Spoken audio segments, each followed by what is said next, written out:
जय जगन्नाथ सत्यनारायण की जय। आज एक संक्षिप्त साक्षात्कार आपण मानसिक चिन्हा मुह को देखी सारे श्री नीलाचल निखिलोत्कल परागायक परिषदर अंगांगी भाव जड़ित थिबा महासंघ श्री जगन्नाथ अखिल भारत पाला कलाकार महासंघ चैरिटेबल ट्रस्टर सभापति बसुँच मुझे पूर्वतन संपादक थी। आज एक साक्षात्कार आम प्रतियोगितामूलक पाला त्रिस्तरीय माने 3 जन गायक सम्राट नरसिंह होता एवं मु एवं गायक चंदन प्रभासी चंदन महोदय मो दक्षिण पार्श्वर बस आउ समस्ते बादक संगीत स्टाफ मान सहित कथबार्ता हवा खोला कथा। अच्छा प्रभात बाबू सर्वप्रथम पचारि आप पाला जगत को केवे आसे? पाला जगत को मोर आसवा आज को प्राय 22 वर्ष। 22 वर्ष आउटे सर्टे चाहिए कहवाई जे आपण एत आग्रह कले पाला को कहीं जेमती आपणकर तो स्थिति प्रतिष्ठा अलग प्रकार व्यवसायी ठार चाष पर्यंत एवं राजकीय परिवार पटिया भुवनेश्वर आपण ये पाला प्रति एमती आग्रह कले केमिति? पाला प्रति मोर बापा थे संकीर्तन जड़े मास्टर हिसाब से आम अंचल नामित स्वर्गत वीरवर श्रीचंदन मो बापा को साइकेल बसई नहीं जाए जो संकीर्तन हुए साइकेल नहीं से दिन ठार केमी से भगवान गोटे डोरी लगिला जे कला प्रति जो कला चली नाम संकीर्तन हो पाला हो मुझे आपे आपे चली जाए एमती कि साइकेल धरी बहुत बाट पाला देखापी जाए पाला देखी देखी शेष पाला गाइबापी मन बढ़ला जहाँफल माँ ठाकुराणी अपार करुणा हेतु मु पाला गाई किंतु बिना आखड़ा बिना गुरु कर सीधा सड़क स्टेज को जाइए माँ गुरु निर्देश रात्र स्वप्न से दिन पाला चली पाला मोर बेउसा नुहे पाला हूँ मोर गोटे शौक ये कला कहूँ मोर गोटे शौक भगवान को प्रति गोटे भक्ति अर्घ्य बाढ़ापी केवल पाला जगत को आसी यही हूँ मोर एकांत काम पाला वृत्ति नुह व्रत व्रत। अच्छा आपणकर पारिवारिक समस्त धर्मपत्नी पिला छुआ मान पाला प्रति आसले आग्रह केमी प्रति तुम प्रति सहयोग केमी रोचे? सहयोग मो बो मो बापा तो आशीर्वाद बहुत अच्छे मो बापा थे अवस्था में पाला गाय कहनी बापा चलीगला छोटे होती अष्टम पाठ पढ़ुली बापा गले मो बोर बहुत इच्छा था मो बापा के गोटे कला रखी मो पाला गाइबार मो बहुत खुशी किंतु विवाह पाला विवाह पर जिते बड़े मो स्त्री घर को आसिले से कहले तुम स्नो पाउडर लगे नाच मारूँ लिपस्टिक लगाऊँ कला लगाऊँ तेणु मत लाज लगे तुम पाला गाँव कि बर्तमान मत पूर्ण सहयोग कर पाला गाइबा से सब पद पुओ झील कौन कौन जोड़े पुओ पाला प्रति आसना अलग रूट नाई से अलग रूट्रे सान पुओ पाठ पढ़ुची बड़ पुओ गोटे रेस्टोरेंट देती सी +3 पढ़ुची।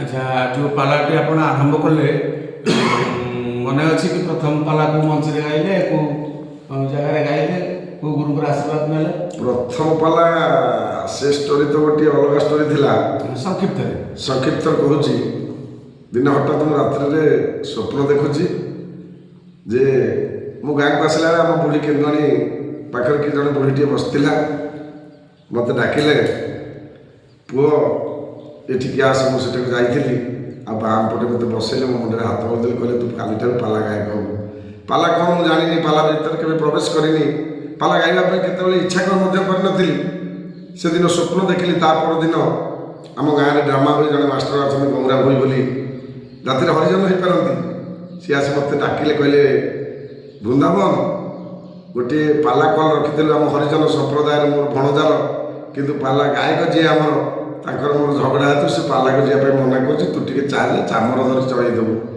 मुझे मुझे तो पाला विषय किसी जानी चाम धरी कौन चलईदेवी आते मोर मन पड़गला रात्र में स्वप्न देखी आज ये कथा कहते बोला ठीक है कथा कथा खाप खाईगला तेणु मुझे चिंता कली निश्चित माँ को कृपा अच्छे कि से दिन से गौरा भाई कही गौरा भाई मुझे गाइबी चामर ना मृदंग ना मोर ड्रेस ना कि ना तुम हरिजन संप्रदाय चली कि तुम डाकुच तुमको धन्यवाद दूँ मुझे जी सब ना ना चाल मागिक नहीं पाला गाइबा ଆଉ ସେଦିନ ଆମ ଗାଁର ଶଙ୍କର ମଲ୍ଲିକ ଜଣେ ତାଙ୍କର ସହକର୍ମୀ ଥିଲେ ପାଳିଆରେ, ତାଙ୍କୁ ଯାଇ ଯେତେବେଳେ ଗାଁରେ ଗଲୁ, ସଂକୀର୍ତ୍ତନ ମଣ୍ଡଳ ଥିଲା ହରିଜନ ସମ୍ପ୍ରଦାୟରେ, ସେଦିନ ସେ ସଂକୀର୍ତ୍ତନ ମଣ୍ଡଳର ଗାୟକ ମଧ୍ୟ ମୁଁ ଥିଲି।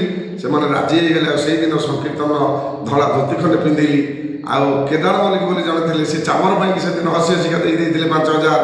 ଆଉ ଜଣେ କିଶୋର ମଲ୍ଲିକ ଥିଲେ, ହାଇସ୍କୁଲରେ ସେ ଟିଚର ଥିଲେ, ସିଏ ମଧ୍ୟ ସେଦିନ ମନକୁ ମନ ହସି ହସିକି ସେ ଦେଇଥିଲେ ମୃଦ ପାଇକି, ଯେଉଁଟାକି ମୁଁ କଟକରୁ ଆସି କିଣିକି ନେଇକି ସେଦିନ ହରିଜନ ସମ୍ପ୍ରଦାୟରେ ମୁଁ ପାଲା ଗାଇଥିଲି। ଆଉ 2 ଟଙ୍କିଆ ଟଙ୍କିକିଆ ମୋ ଛାତିରେ ଯେତେବେଳେ ମରାଲ ମୋତେ ବହୁତ ପ୍ରଫୁଲ୍ଲିତ ଲାଗିଲା। ମୋତେ ଅଧଘଣ୍ଟା ପାଇଁ ଗାଇବା ପାଇଁ ସୁଯୋଗ ଦେଇଥିଲେ, କିନ୍ତୁ ସେଦିନ ମୁଁ 3 ଘଣ୍ଟା ଗାଇଛି ପାଲା। ଚିତାନନ୍ଦ ପ୍ରମୁଖ ହେଇଗଲା। ଆଚ୍ଛା, ମୁଁ ଆଉ ଟିକେ ପଚାରି ରଖିବି, ଆମର ଆପଣମାନେ ତ ଦେଖୁଛନ୍ତି, ସମସ୍ତେ କେହି ସ୍କିପ୍ କରନ୍ତୁ ନାହିଁ।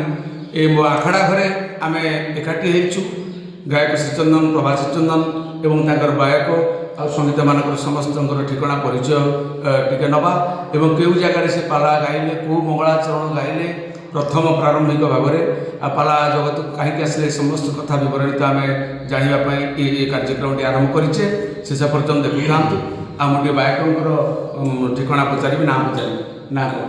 ସିଦ୍ଧେଶ କୁମାର ବେହେରା, ଢିଗ ଗ୍ରାମ ଭୋଳା, ଡିଷ୍ଟ୍ରିକ୍ଟ ଖୋର୍ଦ୍ଧା, ଥାନା ଚନ୍ଦ୍ରକା। ଟିକେ ଉଚ୍ଚା କଣ୍ଠରେ କୁହନ୍ତୁ। ନାଁ କ'ଣ?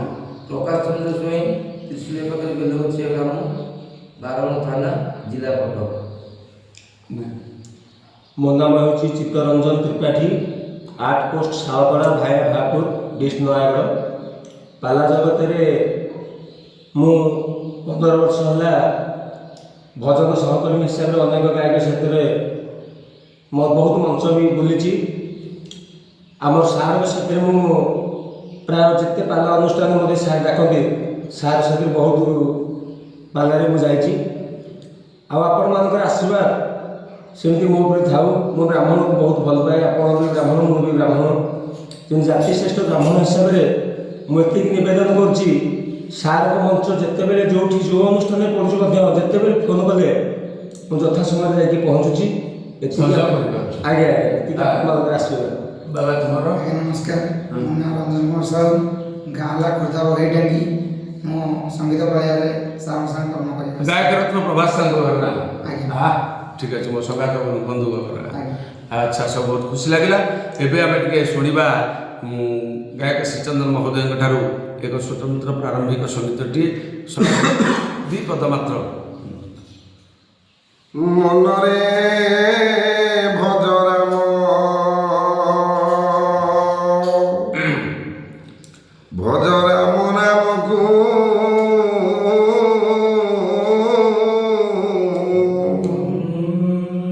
ମନରେ ଭଜରାମ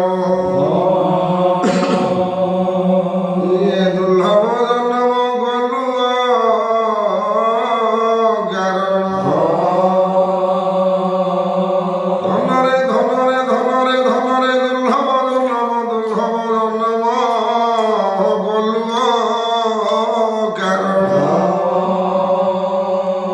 ତୁ ତ ନତେ ଦିଲୁ ମାୟା, ନତେ ଦିଲୁ ମୋହ, ମାୟା ଭ୍ରମକୁ ମନରେ ଭଜ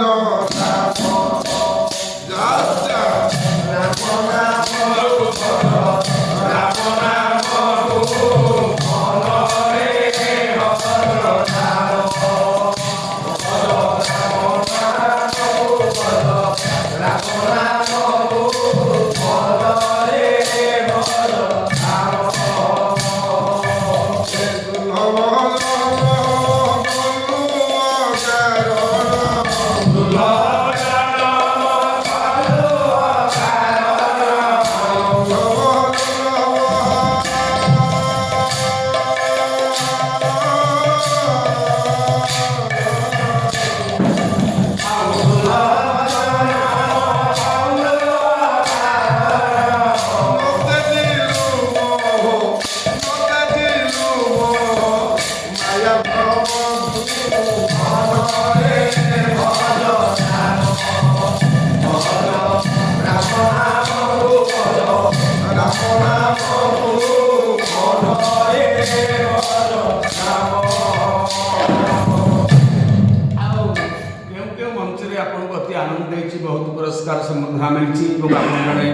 ପାଲା ସୋସାଇଟିର ବହୁତ କାର୍ଯ୍ୟ କରିଛନ୍ତି ଏକଥା ତ ସମସ୍ତେ ଜାଣନ୍ତି କଳାକାରମାନଙ୍କ ପାଇଁ।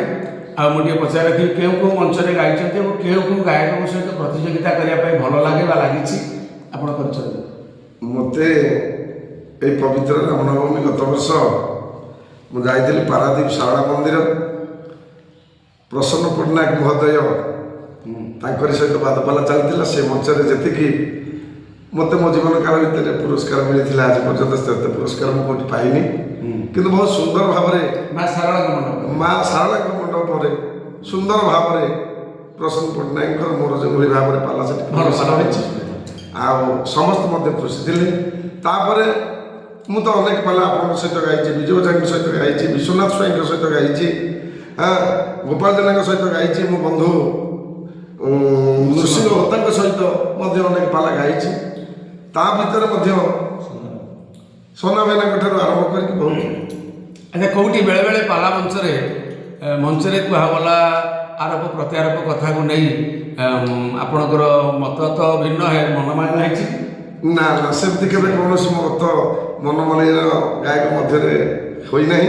କାହିଁକିନା ଯଦି ବାଡ଼ ହୋଇକି ଆମେ କ୍ଷେତ ଖାଇବା ଆମେ ଯୋଗିବ କି? ତାହେଲେ ମଞ୍ଚରେ ବହୁତ ଆରୋପ ପ୍ରତ୍ୟାରୋପ ସୃଷ୍ଟି ହୁଏ, ବିରୋଧ ପ୍ରତିରୋଧ ଏବଂ ମଞ୍ଚରୁ ଆସିଲା ପରେ ବହୁତ ପୁନର୍ବାର ପୁଣି ଦ୍ୱୟ ବନ୍ଧୁ ଏକତ୍ରିତ। ଆପଣମାନେ ଶୁଣୁଥିଲେ ସଂକ୍ଷିପ୍ତ କାର୍ଯ୍ୟକ୍ରମ ସାକ୍ଷାତକାର ଗାୟକ ଶ୍ରୀଚନ୍ଦନ ଶ୍ରୀଯୁକ୍ତ ପ୍ରଭାସ ଚନ୍ଦନଙ୍କ ସହିତ। ଏହି କେମିତି ଲାଗିଲା ଆପଣମାନଙ୍କୁ? ଏହିଭଳି ଆମମାନଙ୍କର ପାଲାର ଆଖଡ଼ାରେ ଯେଉଁ ଖୋଲା କଥା ଅନ୍ତରଙ୍ଗ ବନ୍ଧୁ କଳାକାରମାନଙ୍କ ସହିତ ଆପଣ ନିଶ୍ଚିତ ଭାବରେ ଯଦି ଭଲ ଲାଗିଥାଏ ସବସ୍କ୍ରାଇବ୍ ସେୟାର କମେଣ୍ଟ କରିବାକୁ ଭୁଲିବେନି। ଜୟ ଜଗନ୍ନାଥ। ଜୟ